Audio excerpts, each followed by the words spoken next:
Hello, happy Mental Health Monday, everyone. Alpha, Bite Mark Growling, thank you guys so much for being here. I appreciate y'all so much showing up and getting here early. If you have any questions about our topic tonight, feel free to pop them into the chat. Y'all know the drill already, so I don't have to explain it to you. But if anyone is joining us on YouTube or it's your first time here on Twitch, we do Mental Health Mondays here on Even Tacos Fall Apart. They are live. It's a Q&A. If you have any questions, pop them into the chat.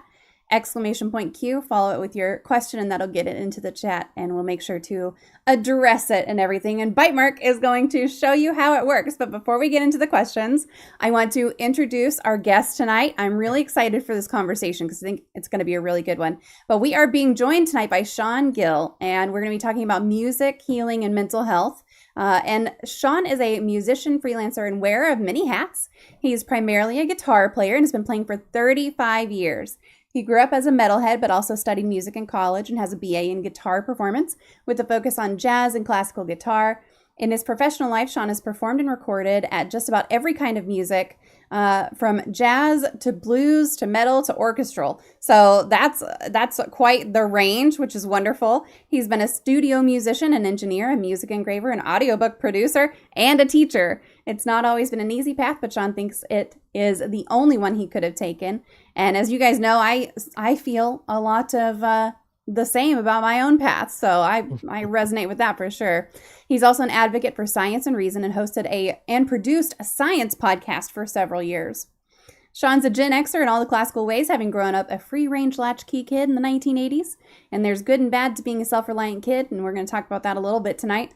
And Sean has gone through a mental health journey to understand what that means to his adult self. So Sean, thank you so much for joining us today. I appreciate you taking the time and just being here. Yeah, thank you so much for having me. That was a great introduction. But you really emphasized that 35 years like it was astonishing. There's somebody so old on your podcast. No, you are definitely not even close to the oldest that I've had on this podcast at all. I might be extra focused on age today because it is my birthday. Oh, So happy birthday. I am getting up there in years, and half of my messages were like, happy birthday, old lady. So Yeah. maybe I subconsciously emphasized it. Entirely possible. But thank you for joining us. I'm really excited for this conversation. So we're gonna get into it. And Bite Mark does have a question for you today, and that is, Okay. What is your favorite poem? Favorite poem. Okay. With a lot of art things, I guess maybe because I work in arts, it's really hard for me to pick favorites.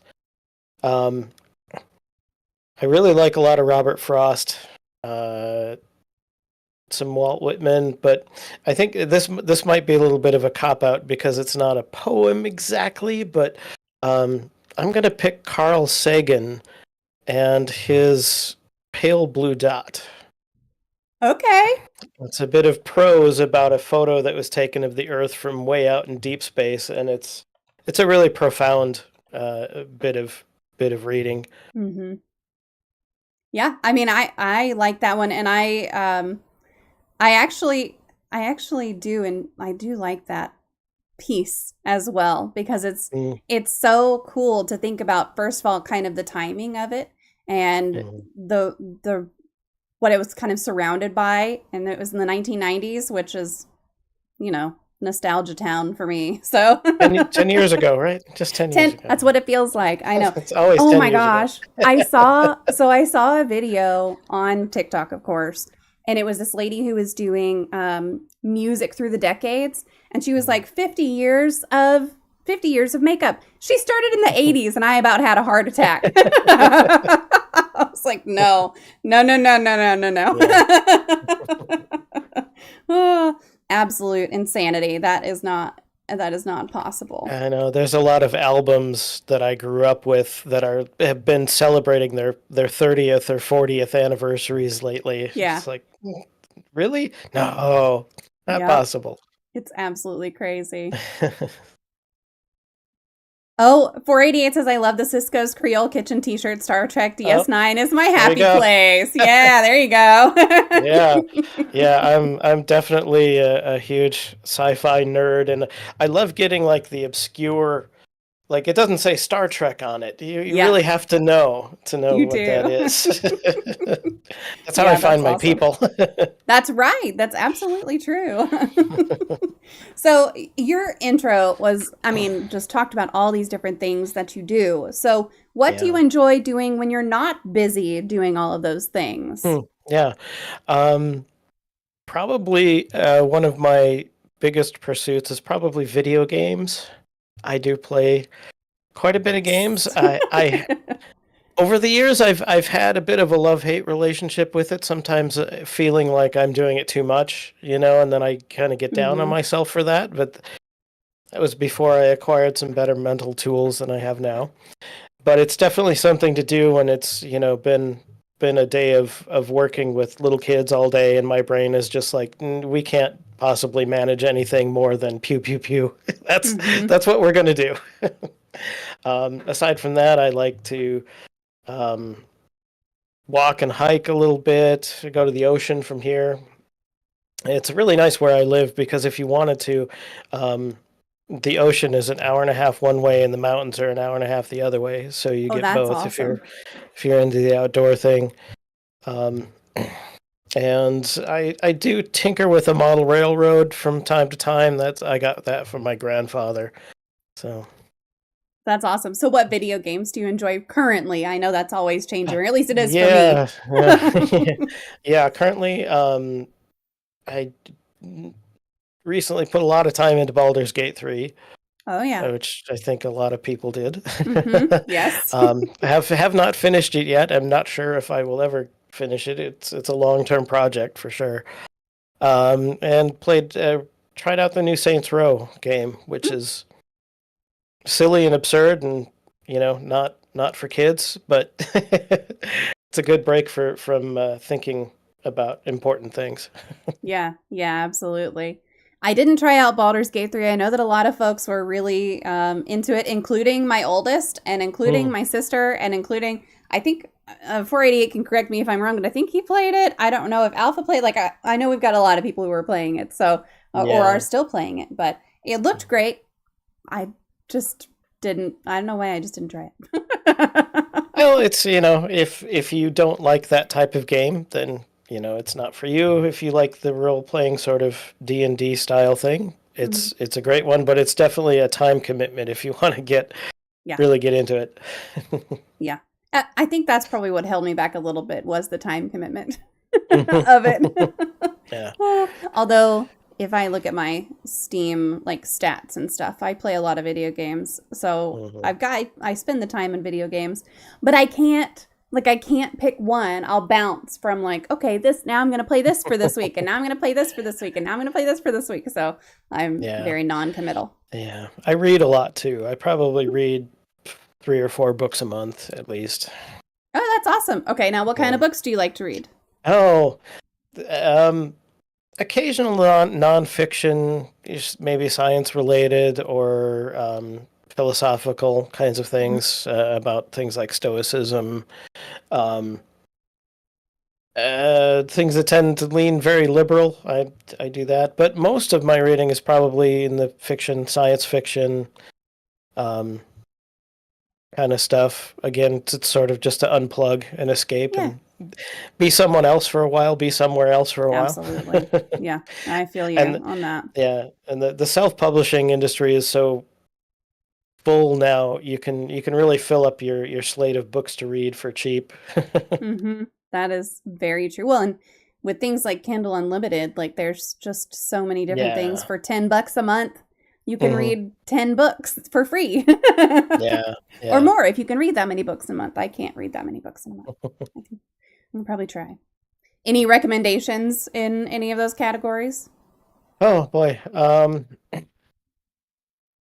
One that I recently did. If you're into cyberpunk, um, there is a book, and I'm called Sinners, Synners, and I'm forgetting the author's name, which I should be ashamed of. Pat Uh, Cadigan? yeah, Pat Cadigan is the queen of cyberpunk.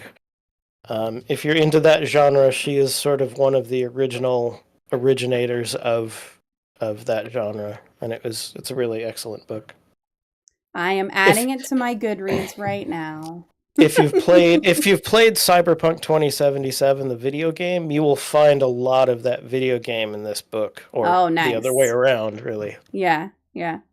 Nice. All right, good. Well, I've added that one for sure. I'm not a huge sci-fi reader Mm, all the time, but every now and then, like once I'm done with the series that I'm reading right now, which is I've gotten to kind of as a slog part of the series, I'll need something different to just pick it up because it's very fantasy world type yeah. book right now. Mhm. And so I think a kind of sci-fi cyber would be great after this. Uh, do you have a life hack that you like to use? Oh, I don't know if there's like nothing really specific that I would call a hack, but I don't know, maybe the term life hack is kind of something that I never really bought into. Um, but there's a lot of little things. I think it focusing on little things um, is really important. And with the kind of job that I do, both interacting with people a lot and on days that I work at home, just kind of being stuck at the desk and potentially forgetting what time it is, um, just to take a little break and go outside and look at a tree Mm-hmm. or, make some coffee, go through a little bit of a ritual. Um, I like to make Turkish coffee from time to time, and it doesn't take a really long time, but you have to pay attention. So Mm-hmm. you kind of have to focus on one little thing and set everything else aside for a little bit. Yeah. Well, we've talked a lot about just being able to look at nature or put your bare feet in the grass if it's not 1,000 degrees Hmm. in Texas at the time, or 0 degrees in Michigan at the time, whatever Yeah. but yeah, that's huge. Just being able to kind of focus on something different for a little bit. Yeah, and sometimes I use the Calm app. I don't know if you're familiar with that Yeah. one. Yeah, and it's called a body scan, and it can be as short as 3 minutes. You Hmm. just take 3 minutes to do some breathing and have a little guided meditation, and it's a real great reset to have. Yeah. And they have, I don't know if that's part of their free stuff, but they have some free things on there also. I believe I use that. Yeah, I believe at least some of the body scans are free. There's like Hmm. 3 minutes. It goes all the way up to 30 minutes, but it's amazing how much you can get out of just having just a short break like Just a that. few minutes. Yeah, Hmm. absolutely. All right, so we talked about games, we talked about books, we talked Yeah. about apps. Is there a movie you wish more people would take the time to watch? Shawshank Redemption Ah, is good one. always my answer for my number one movie of all time.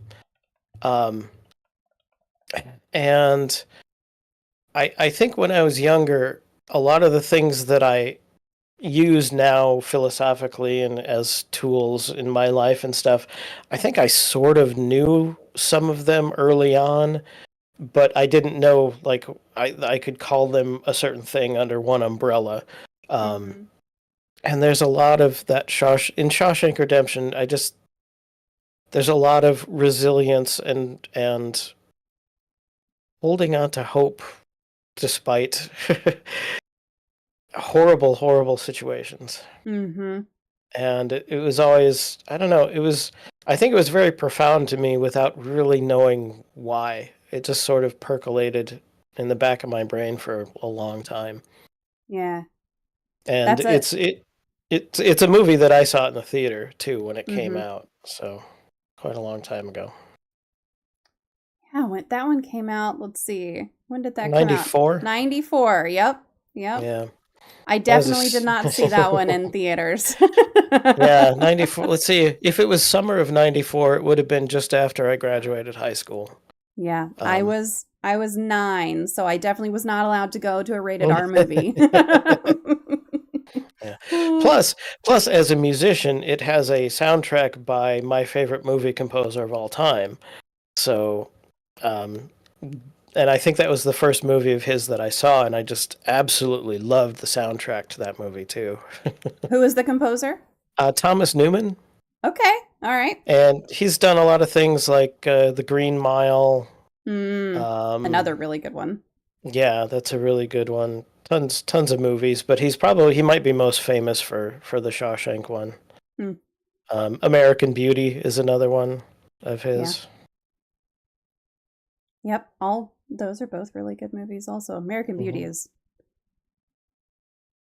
something that's in a different category though. Yeah. Yeah. For sure. All right, so we're going to talk about music, and we've already kind of started talking about music, which doesn't Hmm. surprise me at Yeah. all. So how have your experiences as a musician and your personal healing journey intersected, and what role would you say that music has had as when it comes Hmm. to your mental well-being? Yeah, it's music came along early for me in and I think it was like it is probably for a lot of people. This is not uncommon story at all. That it was my outlet and it was Mm-hmm. my refuge and it was my place to explore the feelings and the thoughts that I had that I didn't have any other way to figure out.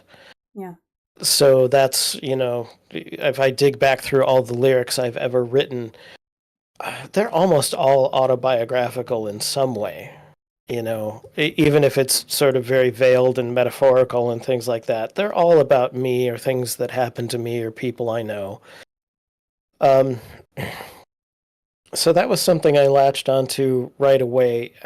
Almost from the very moment I started playing guitar, I wanted to make my own music. So it was Mm-hmm. definitely a creative outlet, and it just appealed to me. And um, music, and this is something that they've studied.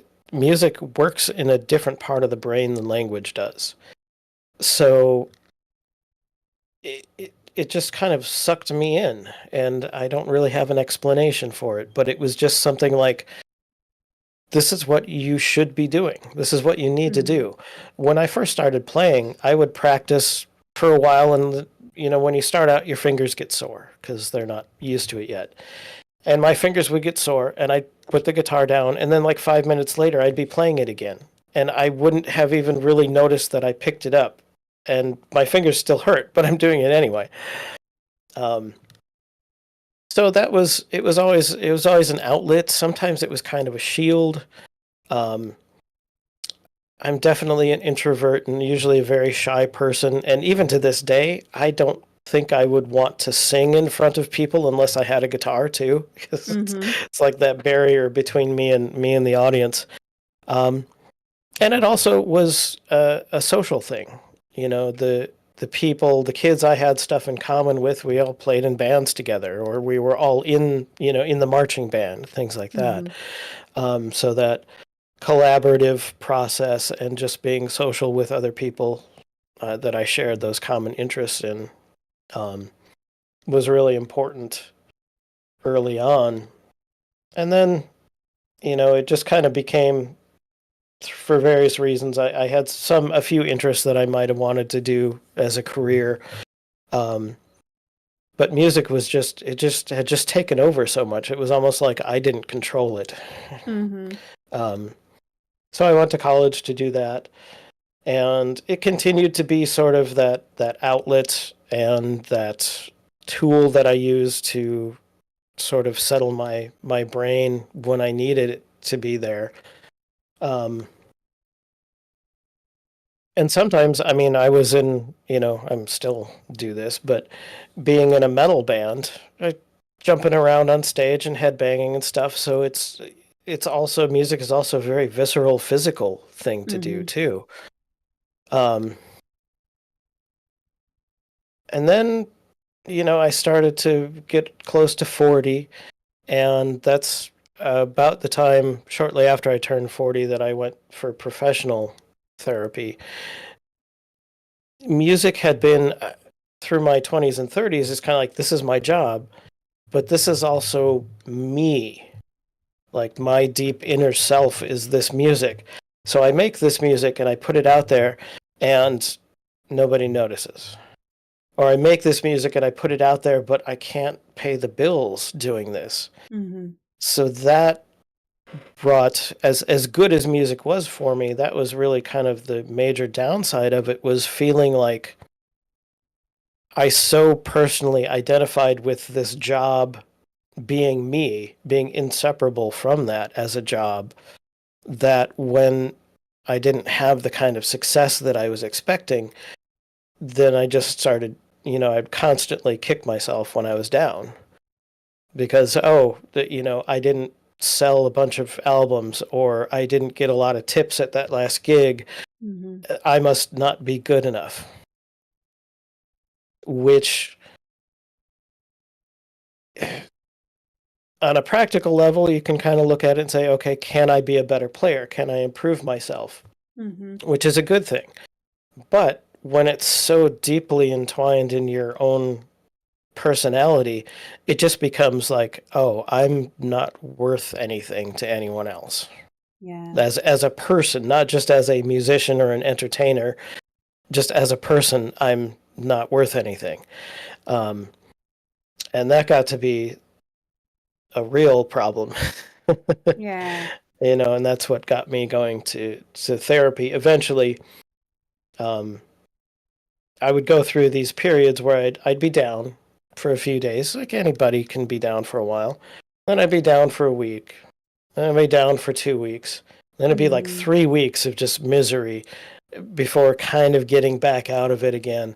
And that I finally realized as these stretches of depression got longer, it's like, oh, the tools I have are not working. The things I've been doing to try to get back out of that are just not helping. So I need some new tools. Yeah. I mean, good for you for seeking out therapy. That's something, it's a step that a lot of people struggle to Mm, take. So it's yeah. good that you were able to. Yeah, I had a couple of sessions when I was in high school, and I don't really remember much about it. I guess it helped. But then, yeah, finally, fortunately being in a place where my partner is very supportive Mm-hmm. and had mentioned things to me that she thought, I've seen you down for longer and longer stretches. This is not normal. Mm-hmm. This is not okay. It needs, let's think about some different kinds of solutions, because everything I'd been doing before just wasn't working anymore. Yeah. And just kind of, I am grateful that, partly because of the people around me, partly just because of the kind of personality I have and some of the things I learned growing up, I did not turn to alcohol or drugs or something like Mm-hmm. that. I think that's unfortunate for a lot of people, who don't have some, at least a little bit of structure around them to help. That that seems like the answer, um, Yeah. and then that just makes everything even harder to Mm-hmm. deal with. Well, I know that also being a musician, it's a lot harder to make it, quote unquote, as a Yeah. musician than I think a lot of people Mhm. realize. And so I'm sure getting into that mindset of like, well, I don't have what it takes, when really it takes a lot of right place, right time type luck to even have Mhm. anything happen at all. Yeah, that's going through the process of realizing, well, a lot of the things that I went through over time, I would intellectually understand them first, Mhm. but then it would take a lot longer for me to really internalize that and go, oh, in practice, that's what this means. Yeah. When I was 20 years old, I knew that it would be hard. I knew that it would be unlikely that I would be some famous rock star, but I didn't really understand what that meant. Mhm. And it took a long time to figure that out and to sort of go through a process of redefining success. Mhm. And what does success mean to me? Which is a sort of a larger part of my whole mental process of learning that internal dialogue that we all have. What is coming from me and what is actually coming from outside? Yeah. Um, and kind of being able to separate those two things so that my internal life is a lot more stable and happy and content no matter what else is going on. It was a really huge breakthrough. And an ongoing process. None of these things are something you do and then you're done forever. Right. Yeah. I mean, talking about the intellectualizing things, that's something that I still work on, but worked on initially with my therapist, because I always want to have everything. I want everything to have a reason. I want to understand the reason, and I don't want to think about the emotions around it. Like, I want the reason. I want to know the reason. I want to move on. And you know, she'll get on to me. She'll be like, "Screw the reason. Who cares? Who cares? You need to talk about what you're feeling about it right now." I'm like, I don't like that. Yeah. We called it Spock brain. Yes. In our sessions because I would get to, I go into like hyper practical mode. Like, okay, problem, what is the solution? Plow forward. Get to the solution and you're done. Get to the solution and then, ignore any lingering feelings about it or what I might end up carrying forward that I didn't notice. Yeah, logically he's doing X because Y, so I can't really be upset. It's like, no, that's not it. That's not it. I like that. Yeah. Growling said, I was reading the other day that music is one of the main things that will activate both your left and right brain simultaneously. I think that's something that's really fascinating about music and just the way that it can, if you look at, the imaging whenever someone's listening to music, and it just lights up completely different parts of the brain. It's really cool. It's really, really neat. I think I would be willing to bet that evolutionarily music it comes from a part of the brain that existed before language even existed. It's just part of our sound processing tools that we use. Yeah. So, are there any specific songs or genres of songs that you find either soothing or empowering, or that have helped you through a hard time before? Lately I have been, for some reason, finding myself listening constantly to like synthwave music. Yeah.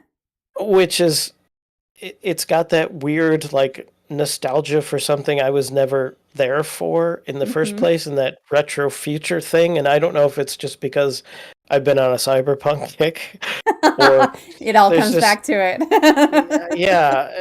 But it just gets this sort of medium pace, steady beat, and you put it on and it just kind of trucks along, and that's great.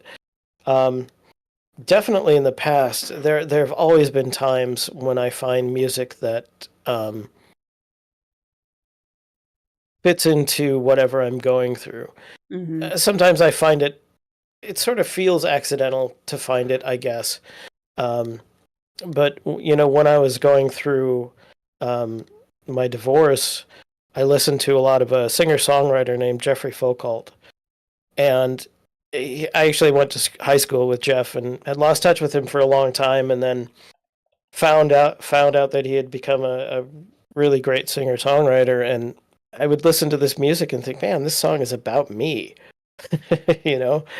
And that's happened with other artists too. I'll just listen to something and go, yeah, that song seems like it's about me. And then you feel that sense of connection with other people, with what you're going through. And that's just another great thing that music does, when you can connect with it like that. Yeah. It's always interesting to me to, like, depending on the mood that I'm in, I can listen to one song and it can like really make me almost cry, which is not a big deal. I cry all the time. But then if I'm in a different mood, I can listen to a song and actually listen to the lyrics and be like, why was I crying? This is about a woman murdering her husband because he's a cheating bastard. Like, this is great. But it's like the lyrics sometimes will hit you differently than the music, the feel of it will. It's wild. Just what mood you're in really has a difference on your perception of the song. I think that's Yeah. really cool. Mhm. So you talked a little bit about kind of the aspects of the industry that are maybe on the kind of negative side. So how can Mm. musicians in particular balance what their passion is, their artistic pursuits, with the industry and the way that it is while maintaining their mental well-being? Yeah. Um, it's hard. You can't. um, there's a. I should have looked this up before. There's a great quote by Hunter S. Thompson uh, describing the music industry, and I'll see if I can find it here. The right. The music business is a cruel and shallow money trench, a long plastic hallway where thieves and pimps run free and good men die like dogs. There's also a negative side.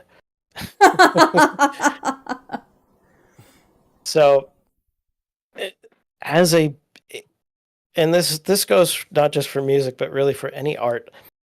Selling art and making art are kind of at a conflict with each other. They don't naturally go together.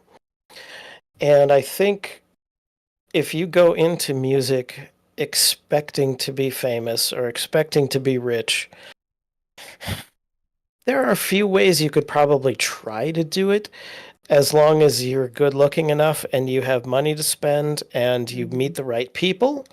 You know, there are manufactured bands. There have been since the beginning of the music industry. Um, but if you're in it for the art of it and the self expression, that is so hard to hold on to because everything about the industry will try to take that away from you. Mm-hmm. So that's something that whatever you can do to remind yourself about why you're doing that is so important. And to be able to pause every now and then and say, I'm doing this for me. Mm-hmm. I'm doing this because I need to. And if nobody else gets it, that's okay. That's a hard thing. That's one of those things that took me a really long time to go from the intellectual understanding to the real internalized understanding of what that means.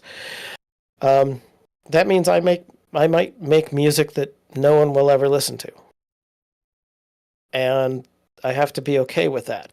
It's a long time ago. I thought of the idea of the artist's conundrum, that we make this stuff for us because we need to, because it satisfies something internal that we have to pursue.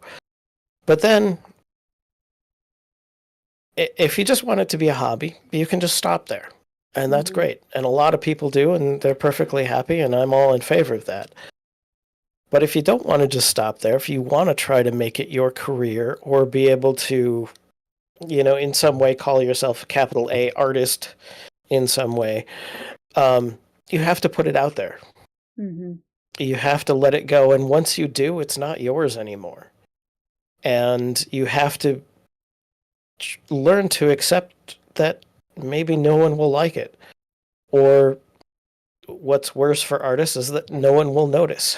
Mm-hmm. um, and a lot of it is, there's sort of 80% futility and 20% fantastic success. And you sort of take those successes and just try to sit in them as long as you can, just to really enjoy what that means. That someone, you know, liked your music, said something to you after a show. Even though it's, I think, a lot of times after a show, "Oh, we're in a hurry to pack up and get out of here and go home," and somebody says something, and we kind of just say, "Oh, thanks," and toss it off. But it really means something that somebody Yeah. thought enough of you to say that. Um, Back when my band first did our first album, I remember the thrill of going to the post office with a couple of CDs that I was mailing to, Germany and Japan because somebody bought one. It's Mm-hmm. just one. I've never sold millions or even tens of thousands of albums, but people all over the world have bought them in Yeah. the dozens maybe, but Sure. it's out there. And I have to pause every once in a while and go, yeah, that's really cool. Mm-hmm. Um, if you want to share your art with someone, all you have to do is share it with at least one person. And then you've been successful in that Mm-hmm. way. Yeah. Um, these days, I mean, even by the time I was entering the adult world, the music industry was already changing, and it was only a few years after I graduated college that, well, maybe I was even still in college, that Napster kind of turned everything upside down Mm-hmm. with MP3 downloads, and then everything started moving into that digital area, and it totally changed the industry. For better and worse, the better side of it is that everybody has access. There's no Yeah. gatekeepers anymore. If you want to put your album out there, you put it on Bandcamp and you tell people about it, and it's there. Mm-hmm. Um, the the old music industry was a very small pond with very few fish in it. Mm-hmm. Now it's a giant ocean with everybody in it. Yeah. So it's in some ways it's not really any better. It's just in a different A setting. different problem, right? It's a different problem. Yeah. It used to be how do you get on the radio? It's how do you get listens on Spotify. It's the Mm-hmm. same. It's just a different tool to do the job with it. But um, if you have started going down that road because you have a real artistic expression that you need to make, do whatever you need to do to keep reminding yourself of that, no matter what else happens. Mm-hmm. And in the meantime, maybe get a job that's not music, but is something that you're okay with so that you can afford to do the music. Mm-hmm. Um, I have pieced together bits and pieces of various, a dozen different kinds of jobs over the years, and it's not easy. If I could go back to college and change the way I did things, yeah, there are some different choices I maybe could have made to either have a more stable career or something in music that's a little bit more of a sure thing. There aren't many of those anymore, um, but they're there. Yeah. I mean, so it sounds like it's mostly celebrating the smaller wins and doing what you can to, make a living still on the side, and Yeah, focusing on the positive pieces without also focusing on the negative pieces, which sounds right. Like that's an easy thing to say. right, yeah, yeah, In practice, yeah. I'm You're sure it's much, much harder. Yeah, I mean the positive and the negatives always go hand in hand. It's just I Yeah, think it's human nature to feel the negative stuff more than we feel the positive, so we have to absolutely.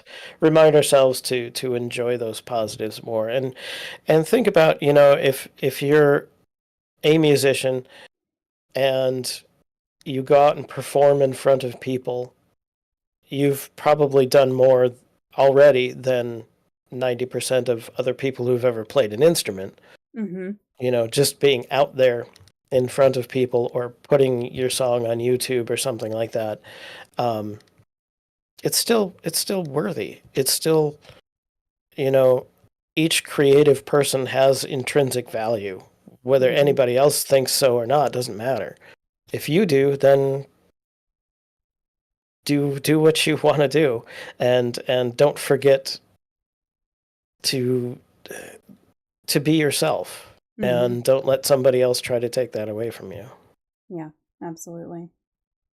I love this comment in the chat, and Mhm. this is not something that I asked you if you had an opinion on ahead of time, but Okay, go so ahead. Growling said now music has a new problem, and that's AI. So what do you think about AI and music and the state of things at the moment? Yeah. Um, the AI music that I've heard so far it's not there yet. Mm-hmm. It probably will be, I'm sure. Um, I heard some AI created jazz a while ago, and to me it sounded like what I think people who don't like jazz thinks jazz sounds like. um, it'll get there. but I think it'll get there for some basic stuff. If you're just making beats or kind of generic pop songs, it'll probably be there pretty soon. More complicated things are going to take a lot longer for AI to be to create. How creative AI will be, I think, is still an open-ended question. There is AI being used to do things like master music and do the final production touches and stuff like that on it. And I'm okay with that. New tools come along all the time. And I would rather see what they can do to see if that I can be better at doing what I want to do because the tool is better than it used to be. I think there's, in some ways, maybe AI will create a better market for live music. You still want that interaction with the band on stage, or the band at the wine bar, just as background music. There's still something about having real people. It's almost like reading a real book instead of a Kindle. There's a tactile thing, and I read a Kindle a lot, but I have books still too because I just like that experience. Or some people love vinyl records. Objectively, vinyl sounds terrible compared to other technologies, but it's an experience. And I think people always want the experience of music. I think some of the things that people think AI is going to do harmful to music have already been done, just because there is so much music all the time, everywhere, and it's such background wallpaper to most people now. One of the most common ways to consume music is on TikTok in 30-second chunks. And that doesn't have anything to do with AI. That's just the way TikTok works, and it's just baffling to me that you would listen to music in 30-second pieces. I don't get it. So the AI genie is out of the bag already, and we'll just have to adjust to it.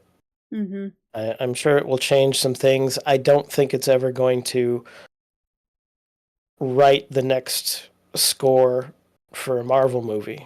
I don't think it's going to do that. People said the same thing when samplers and MIDI technology came out. It's going to replace all the studio musicians, and it didn't. It changed the landscape, and some people couldn't adapt. But we still have studios and we still have musicians, so it'll be disruptive in some way. But I don't think we're ever going to get to a point where all the media we consume has just been coughed up by a computer. Yeah. It's interesting because everything that you just said is very much what I'm experiencing. So the industry that I work in on a day-to-day basis is I write proposals for services. And so we're testing out a couple of things, couple different AI tools. And some of my coworkers, we had a big all hands meeting when we were starting to test all this stuff. And some of my coworkers are like, are we still going to have jobs if this AI stuff works out? And I'm like, y'all, is not going to replace what a human being can do. Like some of the things that come out of AI, it's like, if we sent this to a client, we would be laughed off the block. I don't care how big and important our company is. We would be laughed out of the room if we just left it all up to AI. So I think there's always a panic when there's something new that comes out and people feel like their jobs are maybe threatened or something like that. But yeah, absolutely. Yeah. I've played around with some AI tools and I've tried to get it to write some lyrics, and they're terrible. They're just I know it's all about how you prompt it and how you ask it to do things, but I could only get very roses are red, violets are blue stuff out of it. I didn't get very good, thoughtful lyrics. Yeah. Well, and if you're going to put that much effort into prompting it, you're basically writing it already. Yeah. And then music is about your brain latching onto and following a pattern. 30-second songs kind of defeat that purpose except for ambiance. And I think that's what people Mm, really use it for on TikTok is just a background track. Although there mhm. are some examples, especially on TikTok, where people will use them for certain trends. Like they'll use a sound from a right now there's a Yeah. big one going around. It's the Celine Dion song that starts off the baby, baby, baby. Oh, what is the name of that song? It's a Celine Dion song, and they're Yeah, I using think I it remember to that one. show like, oh, here's my child. Here they're using AI, so this is Sure. still on topic. I Hmm. promise. I know I go off on Yeah. tangents, but so they're using AI to say, here's a picture of my child now. Here's what they're going to look like in 20 years. But they're using that song, and like I don't think they think about what the next lyrics are because it sounds very gross when you put it Yeah. to that trend. So I don't think there's a lot of thought given on TikTok to what the music really is that's Yeah, I going think on. But there's yeah, I've seen some really odd music choices lately, and I yeah, part of it I think is because I'm getting older and the things that I listened to growing up are now classic rock and stuff. But true. there was around back to school time, Walmart was using "Dirty Deeds Done Dirt Cheap" by AC/DC to promote how inexpensive their folders and pencils were. But I'm like, That's questionable at this song is best. about murder for hire. Hey, you know what? If you can buy that at Walmart, you get what you pay for, okay? That's all I'm going to say. You're going to get what you pay for. Uh, Yeah. so we've talked, I feel like we've talked mostly about kind of solo work and Mhm. solo kind of Mhm. internal work as well. Have you been involved in any collaborative music projects? And by that, I mean like jam sessions or even with your band that have had a positive impact on your mental well being? Yeah. I've been in a lot of bands, some long term, some short term. Their relationships very much like any other. If you think about marriages and other things like that, bands are very much like that. Hmm. Um, so a lot of them, there'd be a good stretch of time, just having that collaboration and that interaction with other people. It's just great to be able to throw out an idea and have someone go, oh, and let's do this, and you have that back and forth. It's just very satisfying to have that connection with someone. I remember hearing years ago. I have no idea where it came from, but an idea that there's one individual and another person, and then where they interact, there's like a third person created. Oh, I Um, like that. and that's a lot of what my favorite parts about being in groups are like, where you get that collaboration. Um, so I kind of work both sides, where I like to collaborate, and I like to work totally by myself and do everything myself too for other reasons. Um, so there's that social aspect of it, and that's just good. Being social. I think that I've heard that one of the biggest threats to your health, and especially later in life, is isolation. So being in bands and playing with other people is just that's one of my social activities that I enjoy. Um, Yeah. Especially, it can be very interesting in a jazz situation because there's so much improvisation, and you have to really listen to other people and what they're doing and communicate on stage. And especially if you go to something that's like a jam session for jazz musicians where you've never even met the other people before, or I might get a call for a gig to fill in with a group that I've never played with before. And that's sort of it's a challenge, but it's an enjoyable one. Yeah. And it's satisfying to be able to be successful at that more often than not. Yeah. We've talked actually a couple of times in our community about the challenges of making friends and that kind of thing as an adult. Like whenever you're in Oh, high yeah. school and you're in college, you've got these built-in things where you're going to these classes, you're meeting new people. And then once you're an adult, it's like, okay, well, there's the people at my job. I don't necessarily want to hang out with them after. Although some people at my job I am really good friends with, but it's not Mm, everyone. And so I feel yeah. like one thing that you have with music is a kind of sense of community and you Mhm. are meeting people and you are kind of getting out there. And I don't know if that's something that you want to speak to at all as well. Yeah, yeah, definitely. I've definitely gone through those feelings of like I don't have any friends because it's just so hard. Plus, I work at home most of the time, so Me it's like I too. don't even interact with people. Yep. Um, and yeah, having music as an outlet for just social activity Hmm. is good. I've made some not really close friends doing it, but it's good to have some acquaintances and people that I Yeah. would talk to, in other situations. Um, yeah, totally lost that train of thought, but That's okay. Listen, it'll come back yeah, around on the track at some point. You can just interrupt whenever it yeah, does, because that happens to me all the time. yeah, And then I'll try to backtrack through my whatever was just said. Yeah, that's the way that it goes. yeah, yeah. Now, But yeah, it's a good way to meet people. I mean, if you're trying to find a way to make some friends. It's definitely like, okay, here's people I already have at least one thing in common with. yeah, yeah, Yeah, exactly. yeah. But like a relationship, sometimes it doesn't work out either. Yeah. I've tried to start up a couple of different bands, and it just kind of, well, this isn't kind of going anywhere, so we Hmm. part ways. And fortunately, I've met really nice people, and when it's not working, we all just can say, well, it's not working. That's okay. We'll just go do something else. Yeah. Yep. Absolutely. Nobody's it doesn't have that high school clique vibe and nobody's mad at anybody or anything. Yeah. That is good. That is good. Yeah. Growling says over half the Twitch streams I go to have to do with music. And then you come here where it's totally random every week and every stream. So I appreciate that I am in the minority of the Twitch streams that you watch and that you're here for the randomness because that's what you get when you come here. A wide range of interests is what I meant by randomness, of course. Yes. You mentioned earlier that you went through a divorce, and I Mhm. know I've been through a divorce myself. And whether you were the one who initiated the divorce or you were on the whatever, you know what I'm trying to say. It's Yes. always a significant life event. So how did you navigate the challenges and the changes, and how did that shape your musical journey and your personal journey?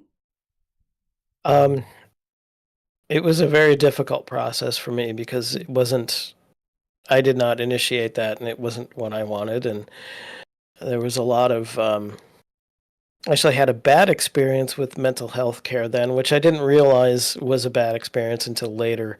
Um, we went to marriage counseling. We tried Hmm. that.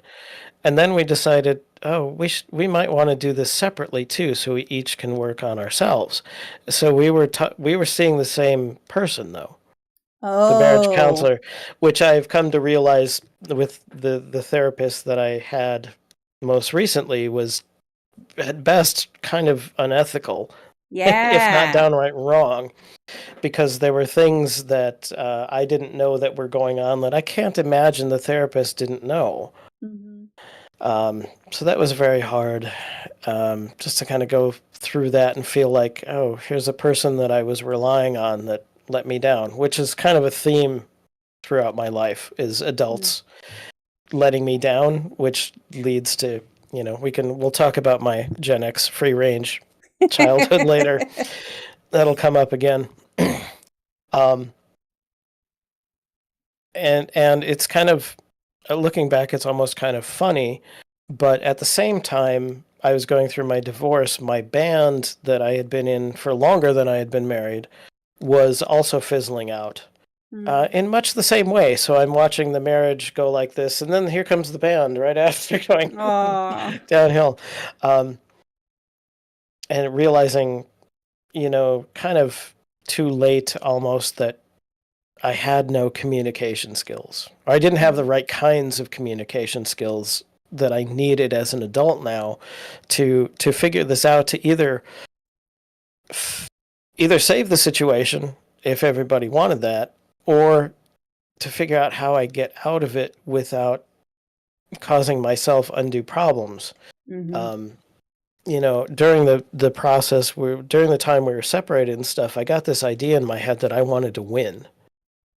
That this was something that she needed to figure herself out and decide if this is really what she wanted, and I wanted to win, and that was a terrible thing. Yeah. To think, and I really. I was moving around a few times. I've moved so many times in my life, I've almost lost count. But I had moved in with a friend for a while, and I was one of the things I was really trying to deal with at the time is like, okay, I can see how, like, on paper, we probably never should have gotten married in the first place. I didn't understand how to communicate about really important things. How come it took so long to figure that out? Because we were together for 9 years total. We were married for 5. And my friend said, sometimes things just take as long as they take. Mm-hmm. If I could go back and do it again, which you can't, I would have never gotten married in the first place because we were, I don't know, first marriages are often sort of like you're in love and you just think that's going to fix everything, and it can't. Love is a two-edged sword. you Yeah. know it it can be a great thing, but it can also just blind you to things that are really important. It was big things. If anybody out there is thinking seriously about relationships, if you don't agree about kids and religion and where you want to live long term, things like that, I won't say it's unworkable, but you should figure that out before you get married. Yeah, for sure. um, then after the divorce, it was really, that was probably, yeah, one of my lowest points of just kind of feeling like I'm going to feel miserable all the time and it's never going to change.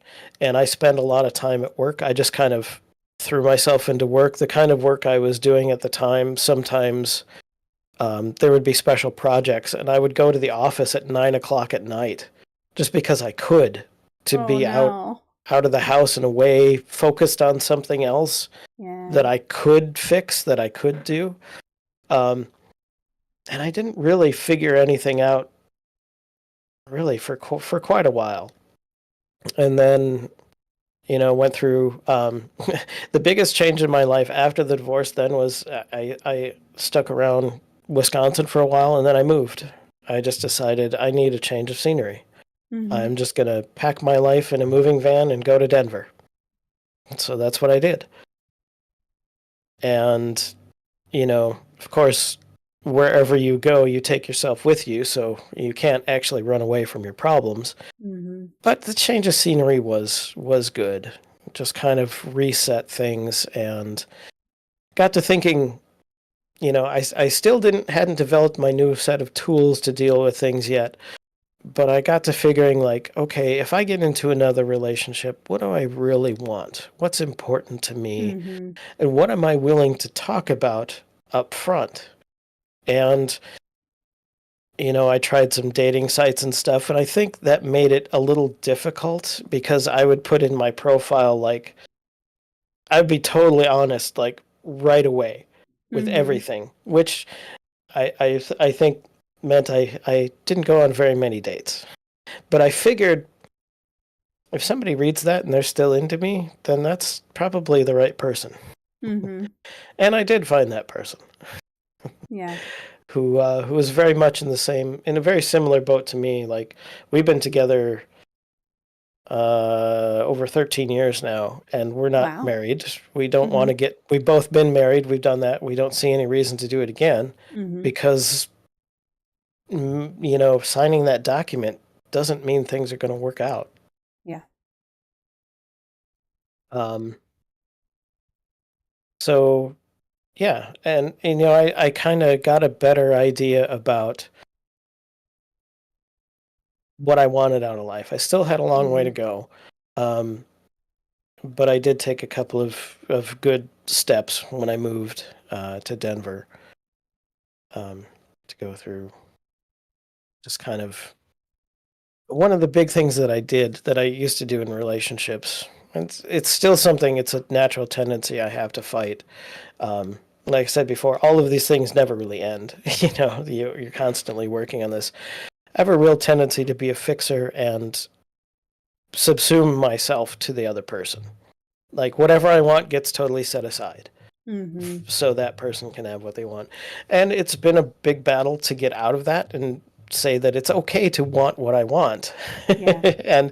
and be, a little more assertive about it and things like that. Yeah, that was still the process is always ongoing, but uh, I go ahead. I was It just kind of fades away. Yeah, that's okay. I was gonna say I had my experience with therapy before I got divorced. This was a few years before we actually got divorced, but my first experience with therapy was terrible. Not the same, but just awful. So I applaud you for deciding to go back at all because I didn't go back for several years. I had a bad experience. I gave her like 5 sessions and I was like, yeah, this ain't gonna help. So, getting to a place where you can actually go back and be like, okay, that was a bad experience. It's not the experience it's supposed to be. I know that's hard. So Yeah. that takes a lot to be able to go back and say, I'm going to give this another shot. We're going to find someone who really works and we're going to work through some stuff. But I think, getting out of a bad situation or not a bad situation, but a situation that clearly just didn't work out. Came to that on my own before I did go to therapy. And yeah, that was, enough time goes by and you get a little perspective about why the thing didn't work out. And, you can figure out what you want to do different the next time. Yeah. Yep. Absolutely. Now you mentioned being a Gen Xer and kind of latchkey kid. So I want to go back to that. Now, looking back at your childhood and, the way that you were raised, kind of being that self-reliant kid, were there any lessons, good lessons, bad lessons, skills, or anything that you learned from that you still kind of lean on today or avoid because of it? Yeah, I think I'm since therapy, I've been more on the avoid side of things. I used to think it was kind of a cliche that you'd go to therapy and then everything would be about your childhood. I was like, oh, come on, my childhood was pretty good. I was, my parents loved me. I had food. I had a place to live. Nobody beat me. I'm fine. And then, a year into therapy, I'm like, wow, it really is all about my childhood. Things happen over your life and you have to figure out how to deal with them, whether you're 5 years old or 12 or 18. And, through therapy, we'd go back through these certain events in my life that I would think of like, okay, that was a big deal. And those would happen. And then, not intentionally, but you would develop sort of a mental process of dealing with that kind of situation. And I've for a long time I've thought of the idea that our strengths are our weaknesses. And the resilience that I learned in my childhood to be self-sufficient, to take care of myself, to be just sort of self-contained it can be a good thing. It got me through my childhood in a lot of ways, but it also made me closed off. It made it so difficult for me to ever ask for help for anything.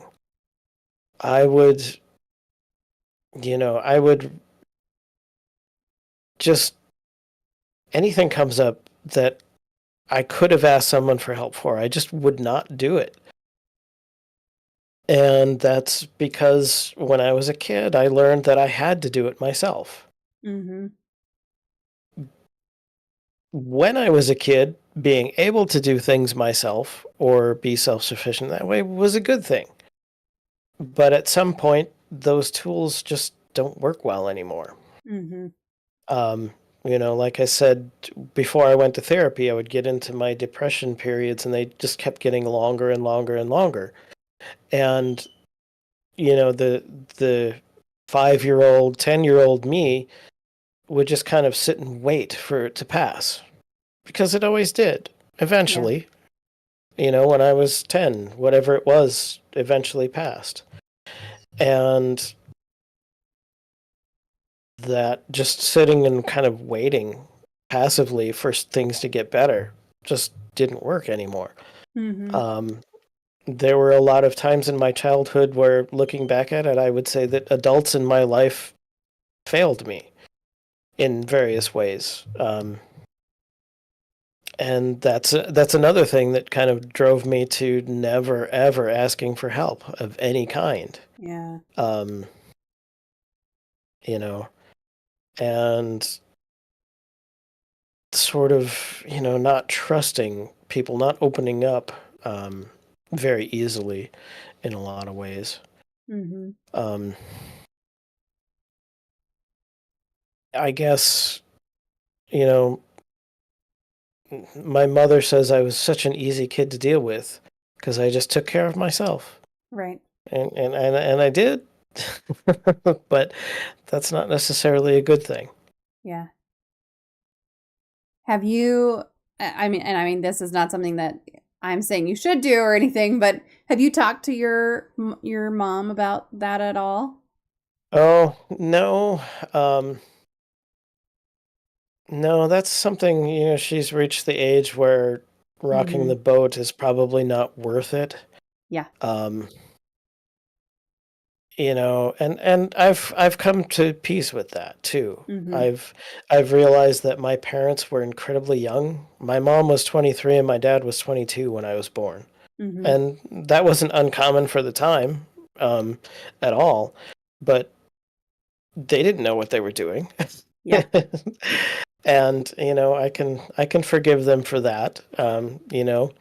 They kept me safe enough. They kept me fed. That's fine. Um, I didn't have a great relationship with my dad because he didn't know how to do it. He was my friend. He wanted to be Mm-hmm. my best friend, Yeah. which was great when I was 8 and we'd go for bike rides or play baseball. When I was 15 and I had my own friends and we did our own things and he still wanted to be involved, it just caused a lot of conflict, Mm-hmm. so those things change. Um, yeah, that's,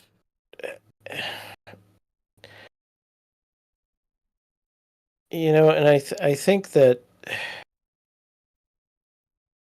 being so self-reliant all the time, and I grew up out in the country too, a little ways, so I didn't have a lot of people around all the time. So Mm-hmm. that just kind of fed. I don't know if people are born introverts and extroverts, or if it's kind of something you learn. But that's partly, my feelings of introversion are sort of fed by the fact that I had to spend time alone a Mm-hmm. lot when I was a kid. So it can sometimes be difficult for me in social situations now to be interactive with other people. Mm-hmm. I get I give one word answers a lot of times. Yeah. you know, and when I was a kid, um, sometimes my parents would have to take me to like the company Christmas party because they didn't have a babysitter or whatever. And I'd be sitting at the table doing something, I don't know, and somebody would try to talk to me and I'd be like, "Hi, Mm-hmm. hello," And apparently, at one time, somebody actually asked my mother if I was autistic Oh, wow. because I was so uninterested in interacting with other people. Mm-hmm. I'm still mostly uninterested in interacting with other people sometimes, but I've learned to get around that too. Yeah. I mean, I do think that there's got to be some portion of you're born with having these different preferences, because if you look at me, and especially the sister that's closest in age to me, Mhm. I am fairly extroverted and she is fairly introverted. obviously with like I can also chill, and she can also pull up her Mhm. extrovert if she needs to. But we were raised by the same parents, and we're a year and 9 months apart. So it's not, or a year and 10 months apart. So it's not a big like uh, difference, I think, in what Mhm. we were raised, but it's definitely different. Yeah, and I don't know if, if I had come from the age of helicopter parents, I don't know, Mm-hmm. you know, I don't know if that would be better or worse. It would be different, Yeah. you know. And I just think that when you're a kid, you learn to deal with the world and interact with the world in certain ways that, by the time you're 30 or 40 don't really work well anymore. Yeah. And we have to learn new tools. I actually think that people should therapy should be a requirement for high school graduation. I think everybody should I agree with go that. go and talk to somebody, even if you think everything is fine. Just at least kind of get a sense of, do you actually understand yourself?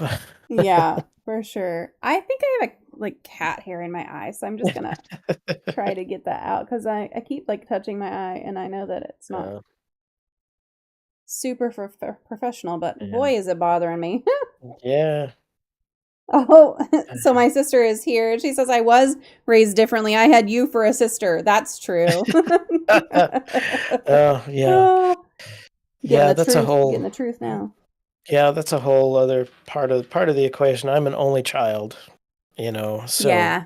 all the things that might have affected me. And my parents are the youngest of their family, so they didn't have any interactions with younger siblings. So they Mm-hmm. they really didn't know what they were doing.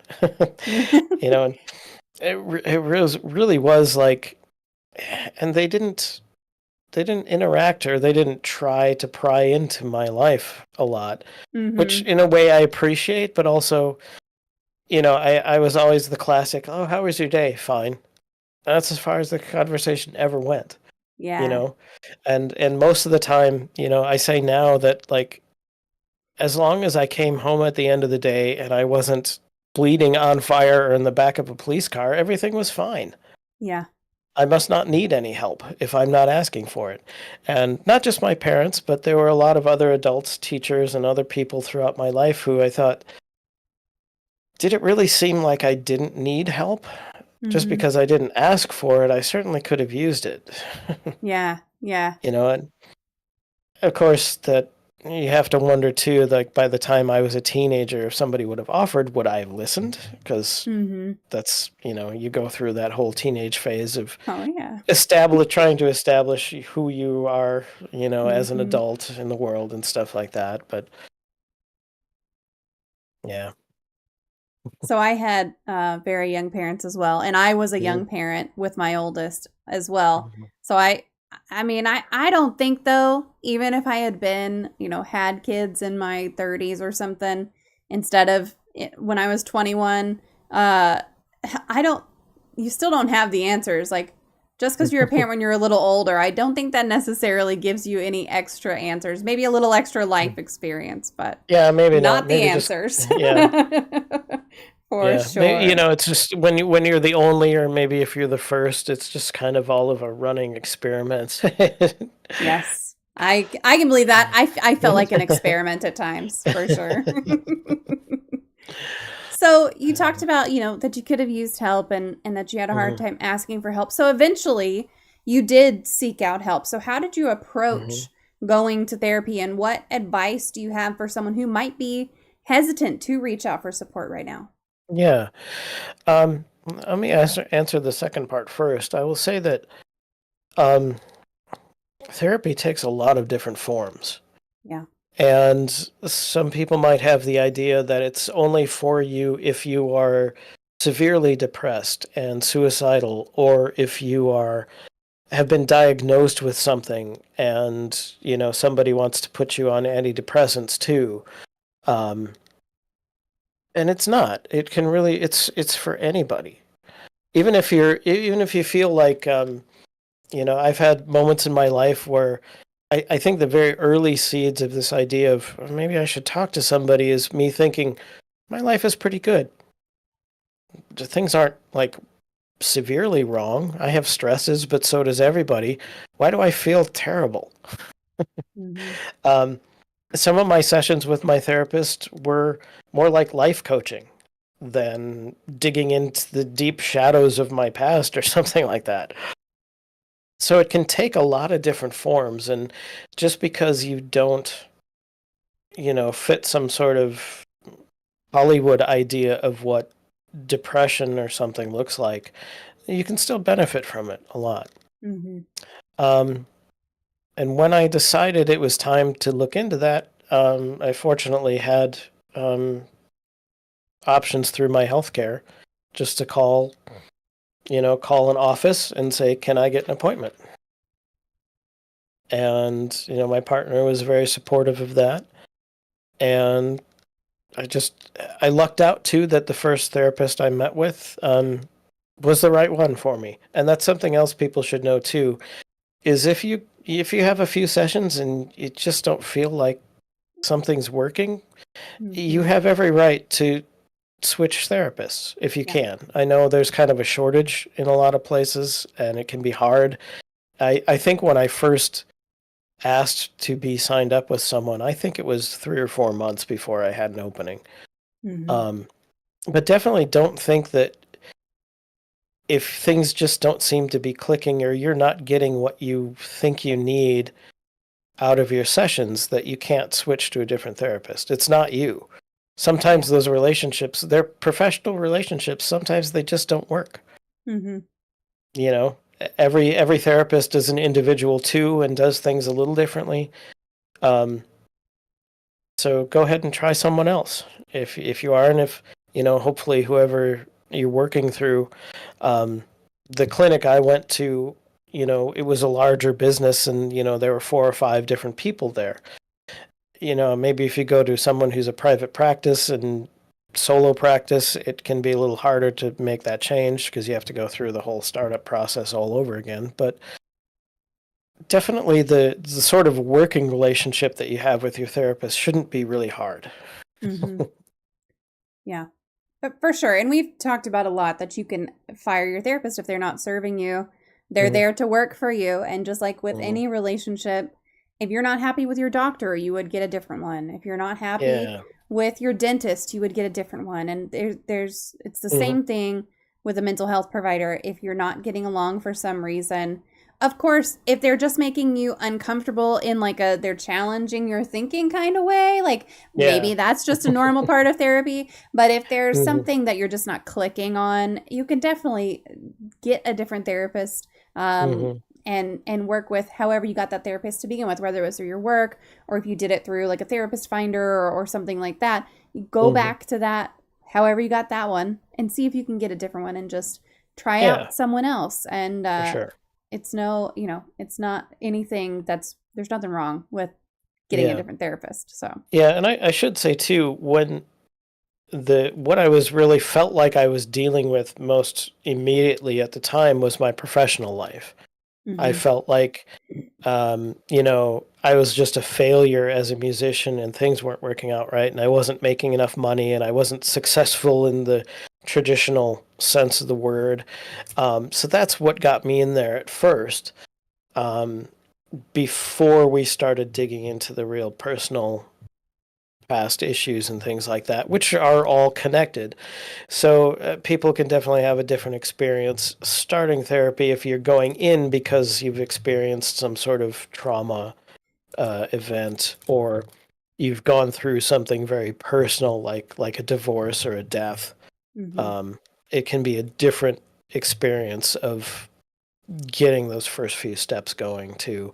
Um, and just be ready to work at it for a little while. Give it a chance. If you yeah, if you like your therapist well enough, you know, give it give it a couple of months at least to feel like you can make some progress. mm-hmm, And I think a good therapist, and I think the one I had was good, set up some real sort of parameters for how things would go right away. That therapy was not, we're not going to find a button to push and that fixes things.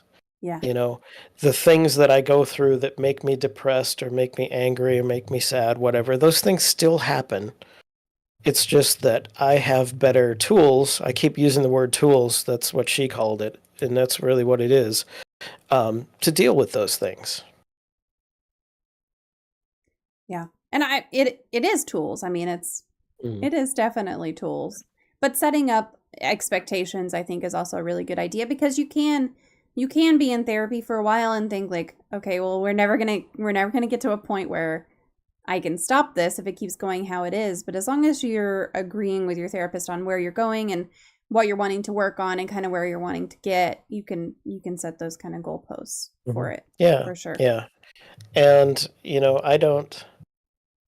I don't really have a way of telling people. Some people would look at therapy as weak or something, especially for men. Hmm. Mental health for men has its own particular challenges, mostly just getting men through the door in the first place. Um, I hope it's changing. It seems like it's changing. The world generally has taken a turn toward accepting mental health care a lot more than Yeah. it used to. Um, I don't really have a magic answer for, telling somebody, hey, it's okay to do. Um, I just hope that doing things like this and talking about it just to normalize. Yeah, I go to a therapist just like I go to the Hmm. dentist, just like I take my car to the auto place to get it fixed. Yeah. Yeah, exactly. And I do think that it makes a difference, because in the last 10 years, like the amount of change that there has been in mental health and in how much you hear about mental health and how much you see realistic portrayals of different things like depression Mhm, or anxiety or a panic attack on TV, in mhm, movies, and that kind of thing, and hearing celebrities talk about what they're going through. I think that it makes a huge difference just talking about it, being willing to say like, hey, this is something that I do and it's not a big deal. I'm in therapy, mhm. no big deal. Yeah, yeah. Has your openness about your mental health journey, has it impacted any of your relationships or your music career or anything like that? Um, it's not so much. I think not so much directly, but more of an Mhm. indirect. Just kind of. It's changed the way that I am able to interact with other people. Yeah. Um, one of the one of the skills that I've had to work on, and it's probably one of the more important ones in relationships, is just to be able to listen without taking things personally, Mm. to not feel like everything is an attack against you or a criticism of you, to be able to kind of set your own ego aside a little bit, to kind of put the pieces that you want to talk with, in the middle of the table, and kind of dissect it a little bit objectively with a little bit of emotional distance in a way. Um, and that's definitely been a big change in how my partner and I are able to interact and able to talk. Mhm. Um, just changing some habits, which we don't always keep up on, but just making sure that we check in with each other, just Yeah. making that part of a routine, to say, how are you doing? And really mean that and actually listen, and trying to not be, superficial with things. Yeah. And then probably the other part, biggest change that has come in my professional life, since that's what I really wanted to fix, in the first place, was being able to separate the external world from my internal world, so Mm. that what happens out there is not a reflection on my character.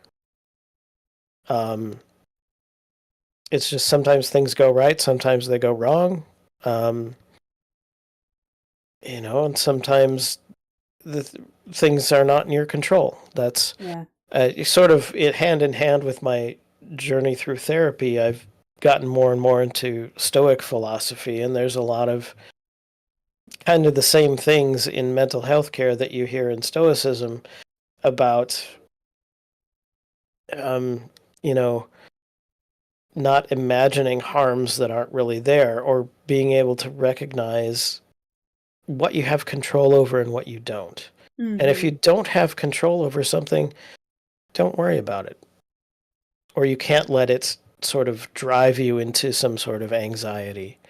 Yeah. Um, and kind of just being able to keep that perspective. I used to have a bit of a temper, and I never lashed out at other people, but I would lash out at things when I got mad. And that's totally changed. That was almost an instant change about that, kind of being able to, if something happened and I had a really strong feeling, reaction to it, being able to kind of pump the brakes on that and say, okay, why is this happening? You know, if you get a flat tire on the way to work, you can kick and scream and punch the car and stuff, but that's not going to change anything. You don't have control over that. You have to, what do you have control over? Okay, well, I can change the tire. All right. Mm-hmm. You know, it's a way of being kind of practical, but without going totally emotionless in the process. And one of the things that I started thinking or trying to change in my thinking was, instead of saying I am angry or I am sad or even I am happy, I say I have anger. Mm. And I think that gives me that tiny little pause between something happening and my reaction to it that lets me kind of judge whether, does this even need a reaction? What would be the useful thing to do? And if I say I am angry, that's the end point, and I just kind of have to sit in that and soak in it until it fades away. Mm-hmm. But if I have the emotion, it's like a thing I can pick up and examine and go, what is this? Why do I have this? If I have anger, why do I have it? Okay, what's really going on? Yeah. What's it trying to tell you? Yeah, what is it trying to tell me? And the Yeah. same thing goes with the positive emotions too. As I was, going my early days of therapy, I would sometimes, when things really start going and I was starting to really click on some ideas, I would have these moments of like, I feel really good. This is so weird. I don't understand. I'm seeking contentment, you know, and when I have that feeling, I can pause and say, okay, what is, if it really feels like it's come out of nowhere, well, okay, I can pause and try to find, well, where's that coming from, so I can have more of that. Mm-hmm. I like that. I mean, I feel like that's a little bit of the logicking that we were talking about earlier Yeah. to an extent, but in a good way. And I love, looking at the positive side of it and just saying like, okay, if I can identify what's driving this feeling, maybe I can get more of it and I can repeat this for whenever I really need to. I think that's a really Hmm. neat thing. Hmm. You mentioned kind of philosophy, and I know that Yeah. you said you are an enthusiast for science philosophy. You ran a science podcast for, by the way, what was the name of the podcast that you ran? It's called the Pan Future Podcast, and it's Okay.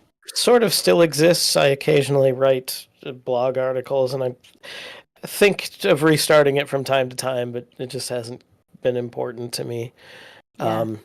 Yeah, I started that because I wanted to um, talk about science and futurism and things like that, but I also wanted just to do something different. Every couple of years, I kind of find something new that I want to try for a while, and the podcast Mm-hmm. was something I thought. I wasn't doing a lot of music stuff at the time, and I thought, could I do this thing and schedule it and keep up with it at a regular rate? And Mm-hmm. I did it every week for about 2 years. So in that way, when I was ending it, I thought, yeah, I did what I intended to do. Mm-hmm. I'd like to do it forever, but it never made me any money, so it kind of got to a point where I needed to move on to some other things. But in a lot of ways, I had accomplished the goals that I set out to do, Mm-hmm. and I was happy with that. Yeah. podcasts are a lot of work. Like Yeah. it's a lot to put into. And I mean, I do this one because it's something that I'm really passionate about, similar Hmm. to you making music. Like I Hmm. do it because it's what I'm passionate about. It's what I like to do. I also have a day job that supports it. So Yeah. Yeah. but you got to kind of Hmm. have that. So as Hmm. someone who is enthusiastic about science and philosophy, how Hmm. has that influenced your approach to life and even to music or personal growth? You talked about stoicism. Is there anything Hmm. else that's really kind of sticks out Yeah. to you? Um, One of the things about sort of working with a scientific mindset or trying to do that, I think the first thing to do is to be very comfortable with saying, I don't know. Mm, That's something, science is a tool that you use to examine the universe. And what you discover is works more in the objective side. There are theories and hypothetical things that scientists think about and all that, and things that might happen in the future and all that. But it's mostly just objective. Something is, you know, real, I guess, in a way. I've never been much of a believer in anything supernatural. mm-hmm. For people who are, I really want to live and let live, and that's fine. As long as people don't start telling other people what to do too much. Mm-hmm. That's where I have a real problem with it. But for me, it's always just worked to sort of live in an objective reality that things I can see, things that I can touch, things that I can experience um, make sense to me. And I can try to understand those things. And if there's something that I don't understand or that no one knows, I'm totally comfortable with saying, I don't know. Mm-hmm. Science does not know what existed before the universe. And in some ways, it's probably against human nature to not know something. um, and a lot of people are more comfortable filling that in with something. The strange lights in the sky, 300 years ago, those strange lights in the sky were angels. 50 years ago, Mm-hmm. they were UFOs. Could they have been those things? Maybe. But without real, tangible, testable evidence, to me, it's not honest to say that you know something that can't Mm-hmm. be known or isn't known in some ways. Yeah. When I feel like that's why science and philosophy exist also is because there's Mm-hmm. so much that we don't know. And they're Mm-hmm. kind of the fields of seeking out answers to stuff, finding ways to test, to find out. So it's science and philosophy are very much original, like fuck around and find out kind of lines of thought for the Yeah, world. yeah, and philosophies are less objective, but that's, I think, because they deal more directly with human nature, and humans Yeah. are confusing and messy and varied, very, very different, and what works for some people doesn't work for everyone. Yeah. Um, but I think, Stoicism was attractive to me because um, it's a very practical kind of ideas, um, and there are certain aspects of it, like knowing what you can control and what you can't, or there's one of the phrases that we get from Stoicism is memento mori, which means Mm-hmm. remember that someday you will die, which Yep. isn't meant to be morose or maudlin or depressing. It's meant to remind you that the time you have is limited and be grateful for what you have and not what you don't have. Yeah. Not which people who know something about Zen Buddhism would find a lot of similarities there Mm-hmm. between Stoicism and Buddhism. Um, and I don't find that Stoic philosophy doesn't really conflict with science in a way that some other ways of looking at the world might seem to. So Yeah. that was always appealing to me. Yeah. Um, as far as that shaping my music, I don't know. I've written some songs that are kind of science fiction related, so I guess I think about it that way. Um, I've kind of had a scientific approach to music. I love music theory, which is sort of the science of how music works. Mm-hmm. So I get very nerdy about why a song works the way it does and how these chords go together because this happens in the sound and that kind of thing. So it's a sort of a scientific way of looking at music, but at the same time, the creative stuff comes from somewhere in my brain that I don't understand. It just Mm-hmm. comes out. Um, and there's not like a switch I can throw. Sometimes it works, sometimes it doesn't. Yeah. but but when it's there, it's just there. Um, and that I think for a lot of people that experience is very spiritual.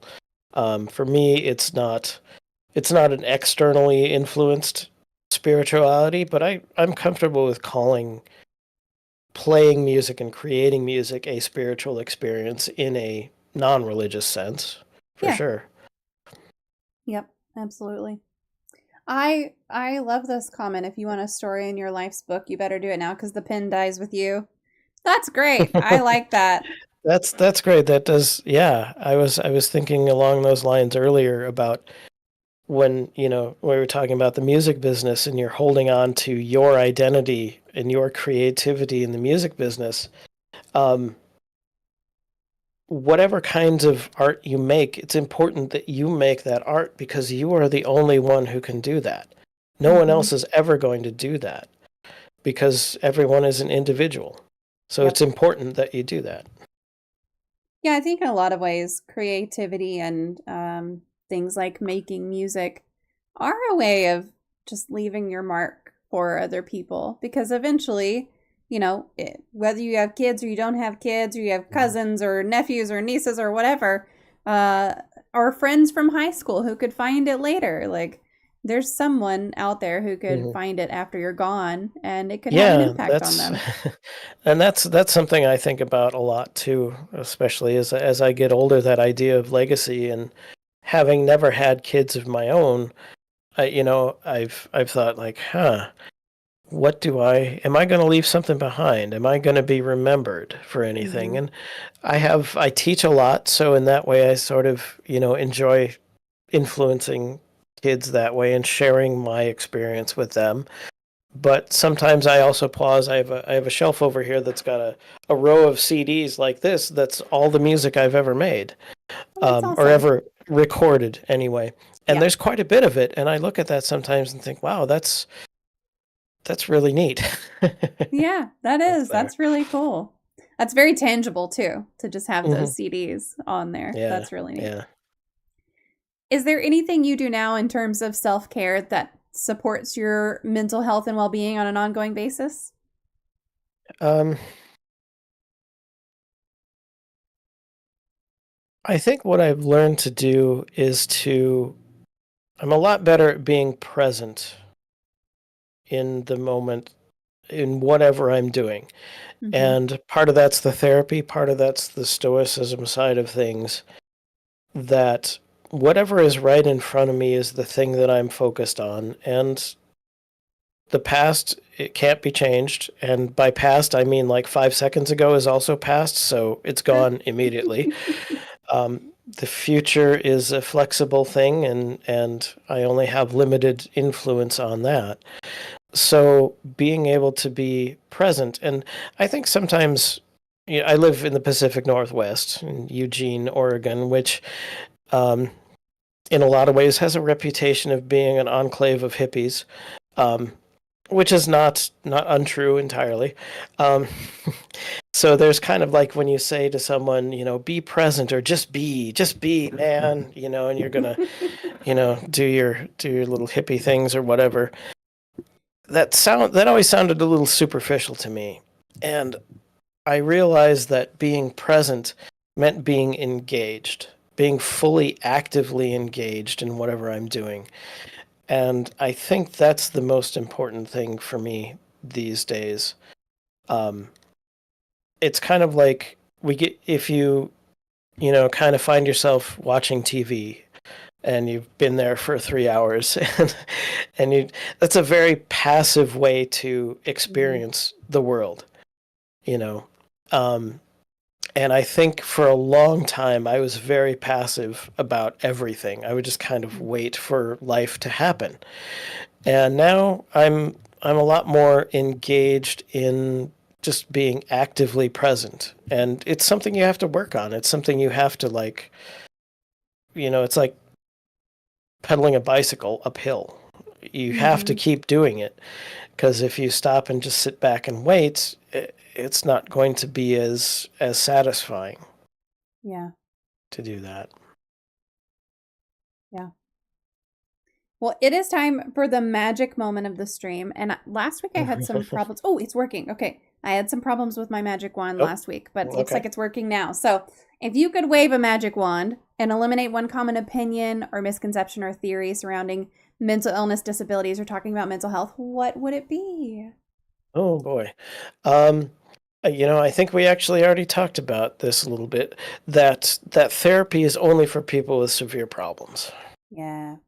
Um, it's for everybody.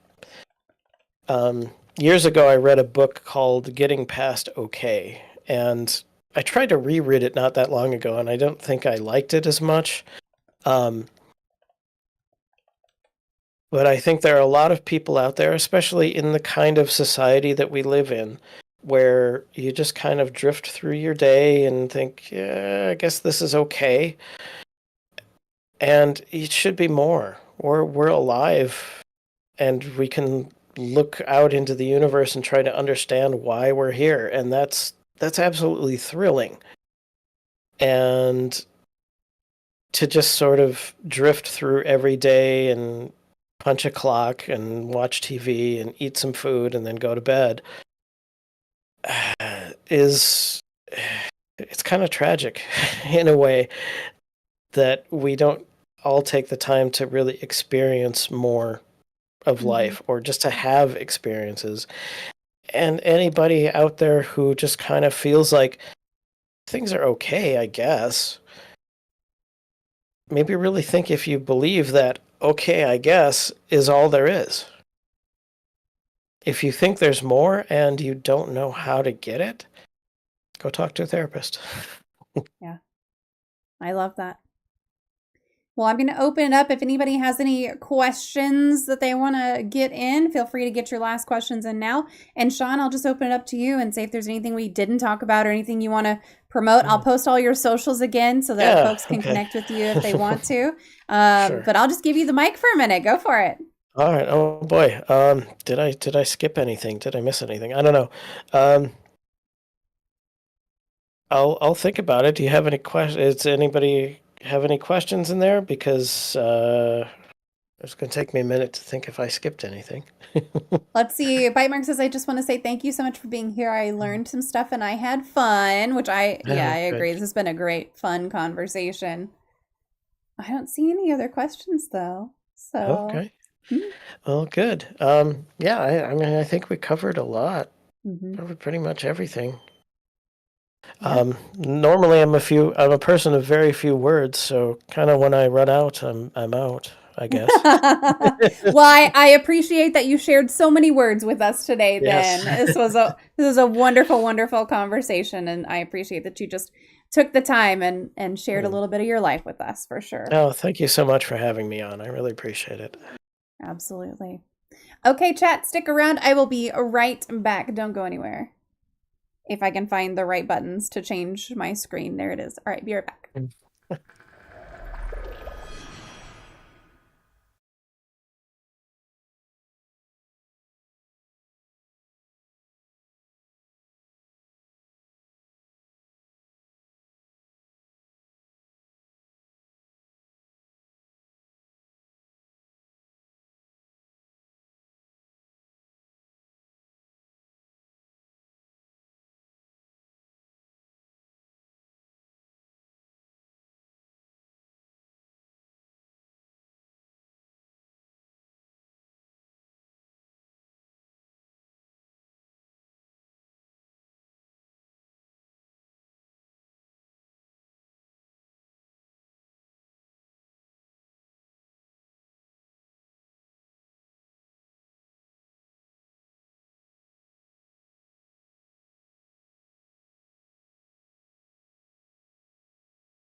That was such a good conversation. Thank you guys for being here. Bite Mark, thank you so much for the sub. I appreciate it very, very much. I'm getting my book right now. You have to tell me what color you want.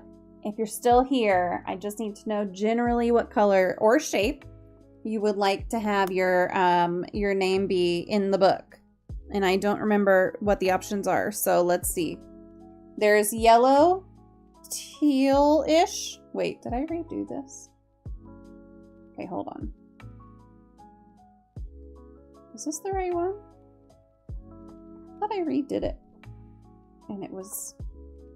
But I redid it and it wasn't messed up. Hold on. No, maybe not. That's okay. Yellow, teal, orange, blue, red, green, or purple. If there's one you need in that one. If not, then purple was an option. Purple it is. Absolutely. There's not one that I need necessarily. I think they're all just fine. Purple sounds excellent. And I narrowed it down to just the colors that I have in this little box so that I don't have to like go figure out which purples I was using before. So fortunately, I've got that going the right way, which is yay. Purple, purple, purple. I like purple. It's a good color. It's also our grandmother's favorite color. Well, I thought that was a really good conversation. I hope that y'all enjoyed it. And I think what I'll do now, get back in there. That's not the right one. Where's... Do I not have... Oh, here it is.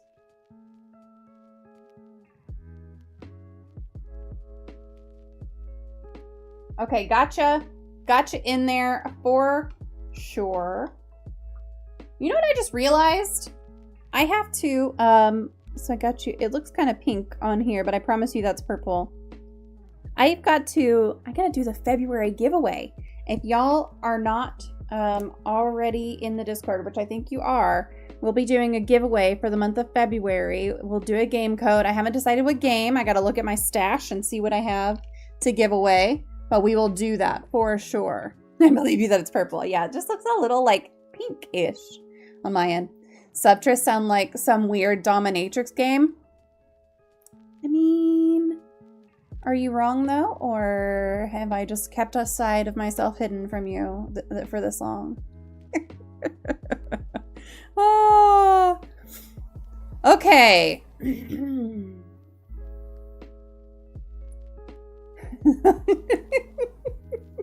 Oh no, I gotta mark this as unread so I can go back and read. I got a funny DM I gotta read later.